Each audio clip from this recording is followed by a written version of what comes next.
All right, Ed's up. He says, I got my first SEO Shield order back. I understand the syndication network and posting and press releases. I understand the drive stacking. I'm still lost on the ID page though. What do I do with it? Do I submit it to Google Search Console? Yes, I recommend doing that.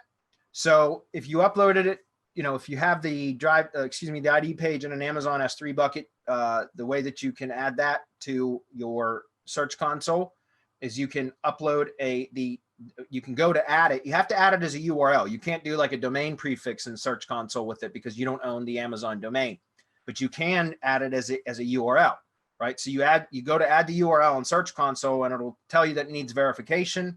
And if you're just submitting the Amazon S3 URL, then you can download the HTML file and upload it to the same bucket, right? The same Amazon bucket that you have the HTML page hosted in or saved in. Okay, and then you go back and click verify, and it'll verify it just like that.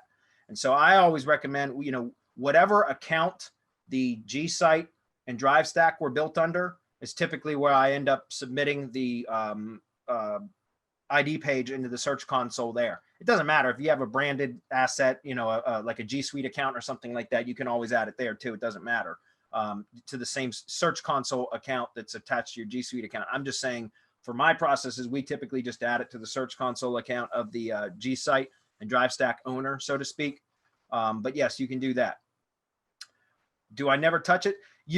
There's things you can do to add additional stuff on there. I don't know how much I can share here specifically because some of that stuff is reserved for Mastermind and or RYS only, or perhaps Heavy Hitter Club now. But you can add additional things into it. Just think about other assets that would make sense to embed. It makes sense to embed in there. You know what I mean? So for example, you could possibly take your blog roll page and embed that into it so that if you're blogging consistently on your money site, now you've got dynamic content updating your ID page because you've embedded your blog index page into the ID page. Does that make sense? So that way it is being updated every time you publish a post.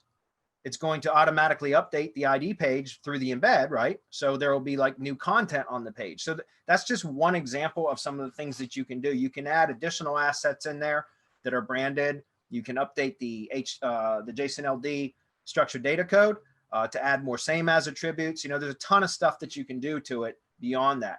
You can leave it alone. That's perfectly fine, but you can always squeeze more power out of it. You just got to think about what type of assets would make sense to embed in there or things that you could do to dynamically update it. Like I just mentioned, RSS feeds, there's a ton of stuff that you can do to an ID page.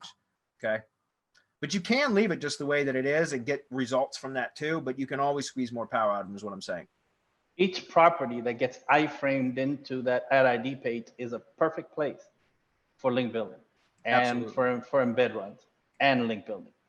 So you can consider that as an asset. All of those URLs are assets for you to hammer with link building. Well, not hammer in garbage spam, which will work anyway. But if you keep your link profile clean, if you use better links, Web 2.0 is the way that we do it in Web 2.0 contextuals, you'll get better results, and it just looks better. Yeah, and so remember also if you don't already have structured data on your primary web asset, then add it and make sure that you're pointing the ID page, designating the ID page to the URL of your ID page. Does that make sense? So for example, if you already had structured data on your primary website, but you didn't have an ID page field, or if like most people do, they just duplicated the URL of the home, the homepage of the primary domain as the ID page. Now you should now that you have a published ID page, an actual ID page, go back through and edit your structured data code to include that URL as the ID page as opposed to just the homepage of your website. So that there's a few things that you can do with it. That might be something actually that we could, I know we talked about last week about doing a MGYB update webinar. That might be something we could include in that, is just a little bit more on how to squeeze more out of an ID page. Maybe we can add that to the notes.